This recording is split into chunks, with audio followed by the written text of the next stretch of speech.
Bonjour tout le monde, ici Maëlle de Cheveux Naturels à la Folie.fr. Bienvenue dans Slay la rentrée et bienvenue sur ma chaîne.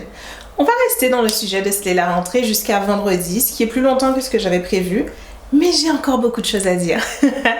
Et ensuite on reviendra à nos sujets habituels, plus centrés sur les cheveux crépus, sur l'estime de soi et l'acceptation de soi. Mais je suis vraiment très contente qu'on fasse cette parenthèse ensemble. Pour le petit pourcentage d'entre vous qui sont intéressés par ces sujets-là, de s'élever, de s'améliorer, de prendre sa vie un peu au sérieux finalement, je vois ça comme ça, prendre sa vie un peu plus au sérieux, je suis hyper contente qu'on passe du coup ces 15 jours, 10 jours ensemble à parler de ce genre de sujet. Et aujourd'hui, celui que je voulais aborder, c'est celui de l'argent. Notre rapport à l'argent, notre mentalité sur l'argent quand on vient de milieux modestes et l'impact que ça peut avoir sur notre vie professionnelle et personnelle et comment on peut changer ça pour obtenir des résultats différents. D'abord pour le contexte. Donc moi j'ai grandi dans une famille modeste avec un rapport à l'argent, à la réussite et aux bonnes choses, aux belles choses, je sais pas comment dire, qui était assez particulier. Et c'est une famille modeste, pas juste modeste à ce moment précis, c'était pas circonstanciel, c'était historique, on va dire. Ma grand-mère, la façon dont ma mère et ses frères et sœurs ont été élevés, c'était vraiment très très très modeste à la campagne, avec vraiment au point de ne vraiment parfois pas avoir de quoi manger, je parle très très très modeste. Et ma grand-mère elle-même a été élevée avec ses frères et sœurs dans un milieu très modeste, et ainsi de suite. Donc déjà, l'identité familiale, la façon dont j'ai grandi en me percevant moi-même qui je suis et qui on est, c'était vraiment très ancré dans un mot que j'aime pas dire, mais malheureusement je pense que c'est ça, une mentalité de pauvreté, une mentalité de pauvre. Donc dans la façon dont j'ai été élevée à voir les choses, par exemple, boire dans un verre plutôt que dans une table en plastique ou dans un pot en fer, c'est un truc de riche, un truc de blanc, un truc d'aristocrate. C'est très péjoratif. Et donc ça, les beaux vêtements, les belles voitures, et quand je dis belle, encore une fois, partez du principe que la base dont je parle, c'est une base de pauvreté. Donc une belle voiture, bon, moi je parle pas d'une Jaguar, je parle d'une voiture neuve par exemple, ou d'une belle marque de voiture. Mes standards ont été construits comme ça. Mes standards, moi par exemple, du coup, me sentir vraiment bien, vraiment à l'aise, vraiment riche, ça tient à très peu de choses par rapport à ça, par rapport à ce standard dans lequel j'ai été élevée et qu'on m'a donné. Du coup, j'ai grandi et j'aurais dû mettre un point là, point. Et en même temps, il y a eu une grande phase de ma vie quand j'étais ado, qui a été plus dure financièrement, au sens où finalement, ce qui s'est passé à cette phase-là, c'est que en plus du fait qu'il n'y a pas beaucoup d'argent et que l'argent est toujours ric-rac, il y a eu beaucoup d'insécurité dans ma vie pour différentes raisons. On a beaucoup déménagé, les choses, il y avait beaucoup d'insécurité dans ma vie liée à l'argent. Et à ce moment-là, j'ai commencé à développer l'envie, l'intention forte de vivre ma vie d'adulte, moi, différemment. Un peu de rompre le cercle, ce truc où finalement ça se répète de génération en génération. J'avais décidé que moi, dans ma génération à moi et ma descendance, j'avais arrêté ça là.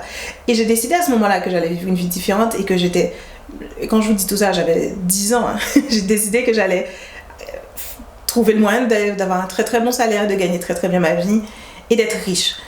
Être riche pour moi à cette époque-là, c'était gagner 3 000 € par mois. C'était clair, c'était pour moi, tu gagnes 3 000 € par mois, t'es riche, t'es genre riche, pété de thunes.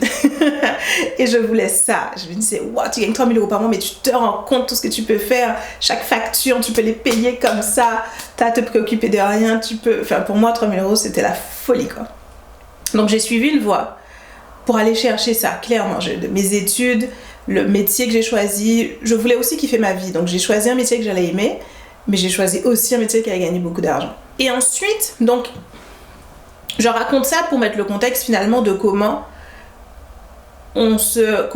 finalement les standards avec lesquels on a grandi vont vraiment, vraiment, vraiment donner le ton des choses de notre vie. Entièrement. Par exemple, d'autres personnes de ma famille qui n'avaient pas forcément l'ambition comme moi, oh mon Dieu, je veux vraiment sortir du truc et faire devenir riche. Donc si pour moi riche c'était 3 000 €, vous imaginez que quelqu'un d'autre de ma famille qui se disait juste rien de spécial à ce propos, sa normalité est beaucoup plus bas que ça. Et en arrivant en prépa, où j'ai commencé à fréquenter beaucoup plus de personnes venant de milieux aisés. Alors, à l'époque, pour moi, c'était super riche. J'ai appris avec le recul à relativiser, mais dire non, c'est juste des gens aisés. J'ai compris qu'il y avait un énorme décalage entre leur vision du monde et ma vision du monde. J'en ai parlé, par exemple, en termes de... quand j'ai dû apprendre à m'habiller, j'ai dû apprendre à reconnaître juste des trucs tout cons comme les belles matières, ce que je ne savais pas du tout reconnaître. Et j'ai compris aussi que, par exemple, quand moi je disais super riche, ça voulait dire autre chose que quand eux ils disaient super riche. Ça, c'était juste des choses que je remarquais. Et c'est beaucoup plus tard, quand je suis devenue entrepreneur, que j'ai compris pleinement et entièrement à quel point ces standards de mon enfance et ces différentes choses qui étaient en moi liées à l'argent, des choses auxquelles je pensais même plus à ce stade, mais qui étaient quand même en moi de façon inconsciente, à quel point ça avait une influence énorme sur mon entreprise en fait, sur mon entreprise, sur les résultats de mon entreprise, sur la façon dont j'allais travailler, les objectifs que j'allais me fixer et les résultats que j'allais obtenir. Bien plus tard. Donc, et à ce moment-là, j'étais surprise parce que quand les gens parlaient de oui, ta mentalité sur l'argent peut t'arrêter, beaucoup de coachs disaient ça, j'entendais parler de ça, et moi je partais du principe que ça peut pas me concerner moi, parce que moi j'ai aucun problème avec ça. Et un jour, le hasard a fait que je me suis retrouvée à faire un travail approfondi sur ma mentalité sur l'argent.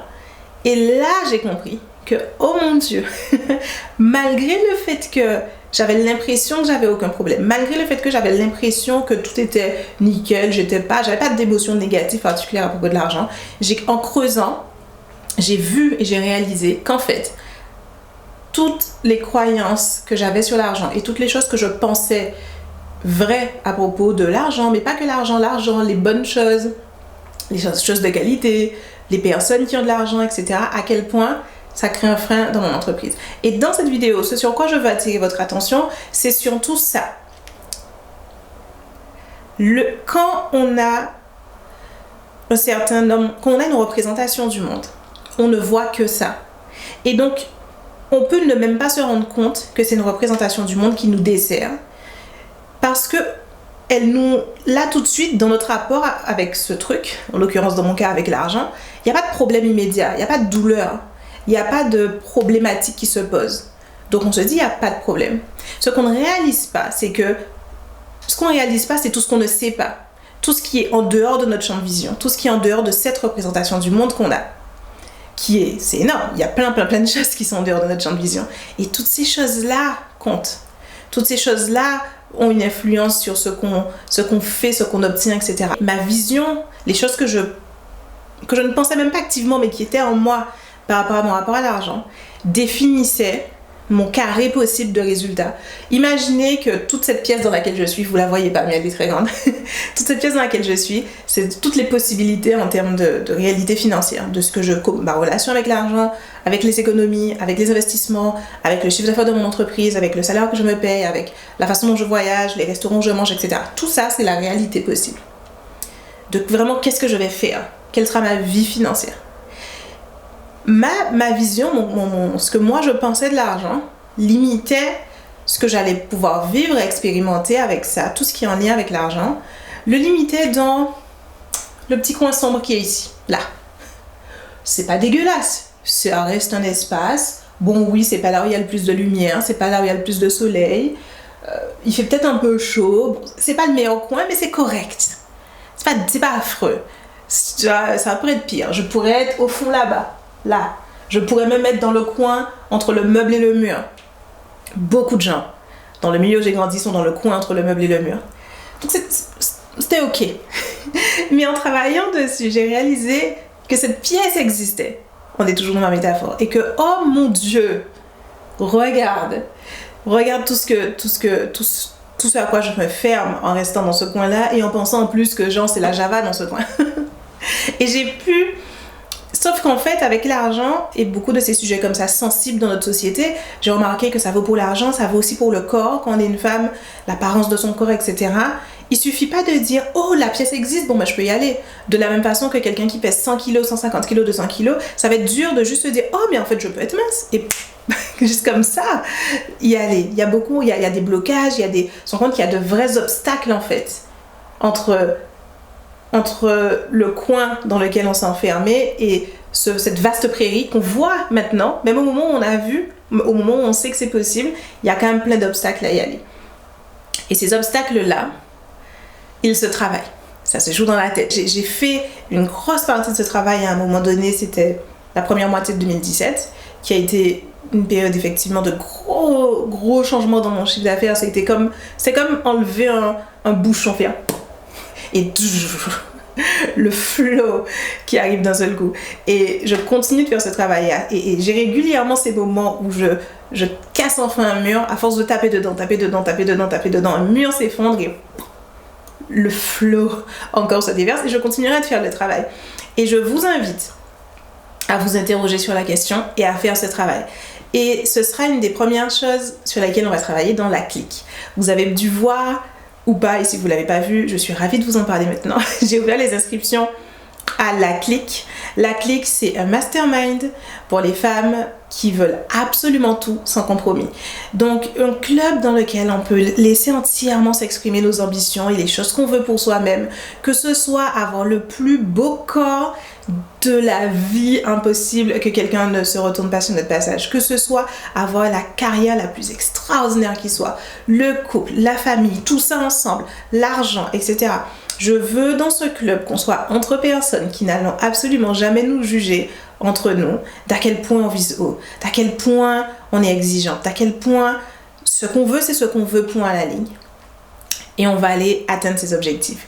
Et ce que je veux faire au sein de la clique, c'est délivrer chaque mois un programme sur quelque chose que j'ai appris et qui a changé ma vie et qui m'a permis d'exister pleinement en tant que personne exigeante, qui veut plein de choses et qui les veut bien et qui les veut grand et qui n'hésite même pas constamment à ouvrir le champ des possibles pour aller voir ce qui est possible d'autre. Mon idée avec la clique, c'est donc d'avoir ce truc, cette forme par abonnement, donc qui finalement ne m'oblige pas à être constamment dans un travail marketing, qui est un travail important dans une entreprise.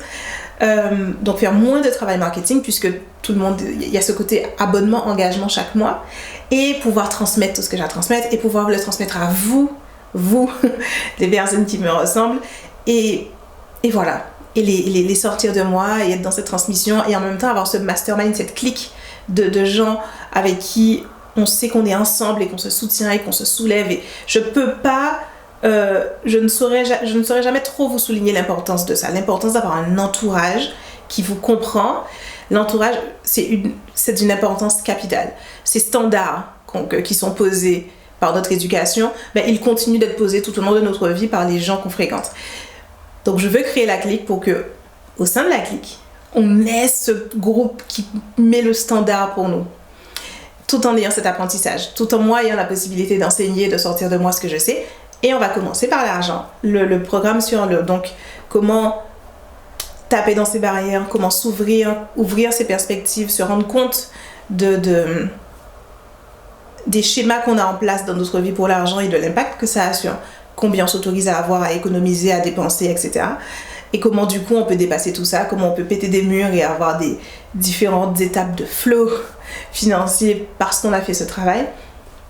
On va travailler là-dessus dès lundi prochain. C'est le programme qui commence lundi prochain, c'est un programme sur l'argent. C'est un programme qui, quand je le vendrai individuellement, parce que je vais le créer avec vous dans la clique, mais ensuite du coup je pourrai le vendre individuellement à mon audience sur mon autre chaîne YouTube, ce sera un programme qui sera au minimum à 750 € parce que c'est un programme sur l'argent. Littéralement, tu fais tu fais bien le travail, le programme se paye de lui-même et remboursé de lui-même. Beaucoup de gens font des programmes de ce type sur la mentalité de l'argent qui ne coûtent pas moins de 2000 €. Donc, c'est énorme. La clique, en ce moment, l'abonnement pour la clique est à 77 € par mois.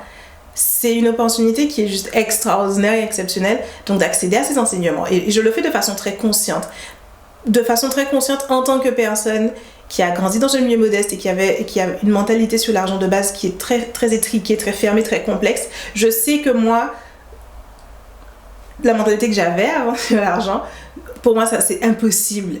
Ça aurait été impossible de dépenser une grosse somme pour accéder à ça.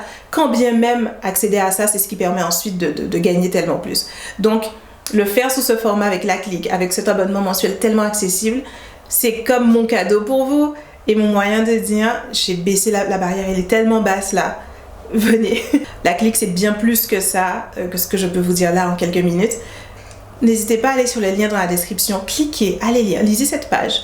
où j'explique tout. J'ai ouvert vraiment mon cœur et mon âme dans ce truc, dans cette clique, et j'ai tout décrit en détail sur la page. Donc cliquez sur le lien, allez au moins voir, allez au moins lire parce que l'opportunité est juste exceptionnelle.